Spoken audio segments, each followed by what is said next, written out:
सभी को नमस्ते।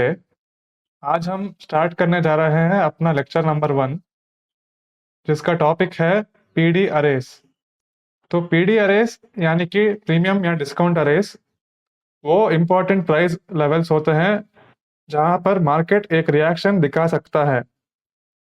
तो ये PD Ares can be fair value gaps, inverse fair value gaps, order blocks, breaker blocks, mitigation blocks, rejection blocks, liquidity voids, volume imbalances, opening gaps, propulsion blocks, breakaway gaps, and swing highs and swing lows।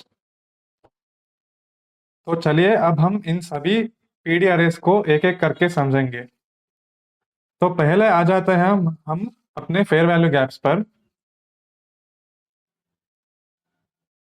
तो एक bullish fair value gap तब form होता है जब पहला candle का upper most Wick और तीसरा कैंडल का लोअर मोस्ट विक ओवरलैप ना कर रहे हो तब।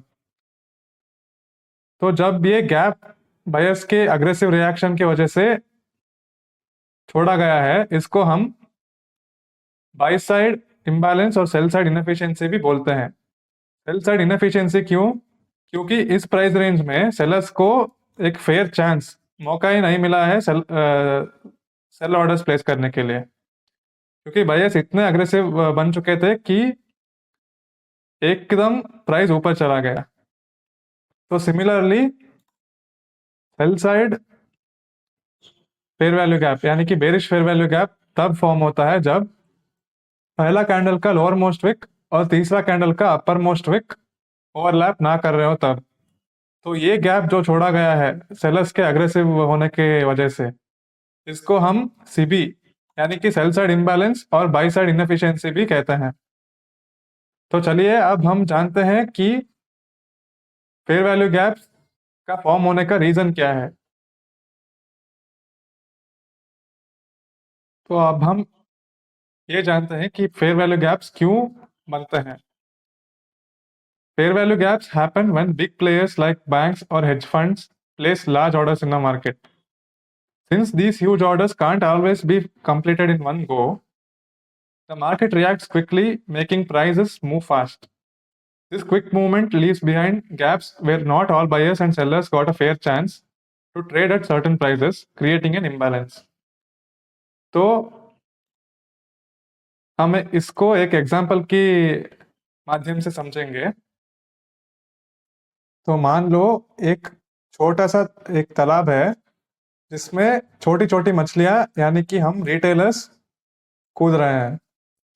तो जब छोटे छोटे रिटेलर्स अपने ऑर्डर्स प्लेस कर रहे हैं तो इतना ही प्राइस मूव करेगा। एक छोटा छोटा स्प्लैश जो हो रहा है, प्राइस इतना ही मूवमेंट करेगा।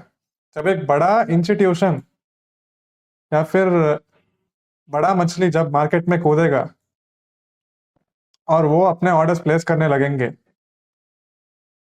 जो कि हजारों लाखों क्वांटिटी में होता है, तो तब जो रिएक्शन मार्केट देगा अग्रेसिवली, या तो प्राइस पूरा ऊपर जाएगा या पूरा नीचे चला जाएगा।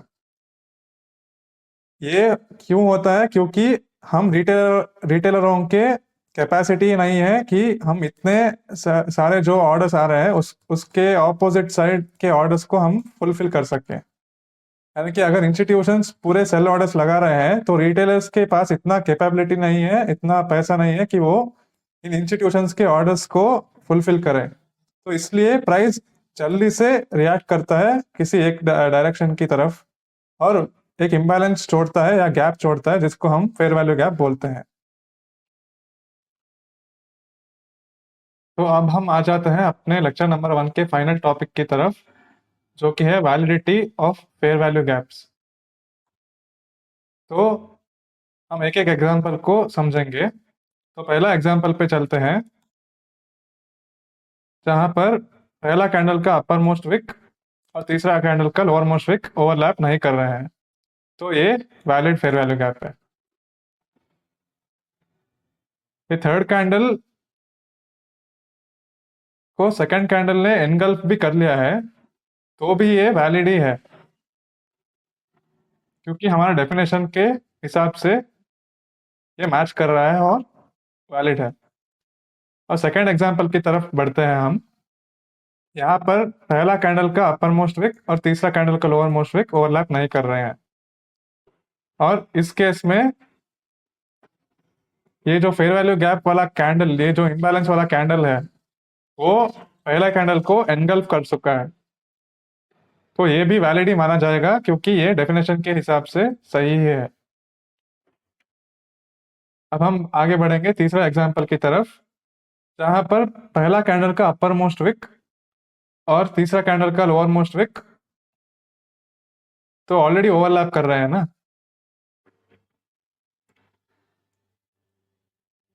ये तो ऑलरेडी उसके नीचे आ चुका है, तो इधर कोई भी गैप नहीं है,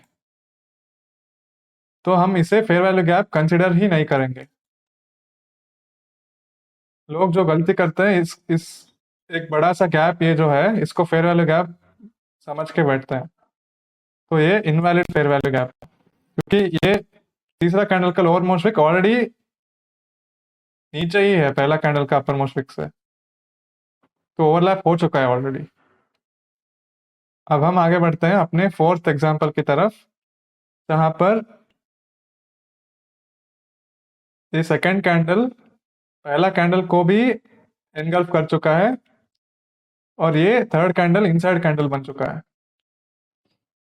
तो अभी हम देखते हैं पहला कैंडल का अपर मोस्ट विक और तीसरा कैंडल का लोअर मोस्ट विक ओवरलैप नहीं कर रहे हैं, तो ये भी एक वैलिड फेयर वैल्यू गैप ही माना जाएगा। तो ये सारे जो अबनॉर्मल एग्जांपल्स है, इसको भी हम सीख चुके हैं कि कौन सा फेयर वैल्यू गैप वैलिड है और कौन सा इनवैलिड। Thank you.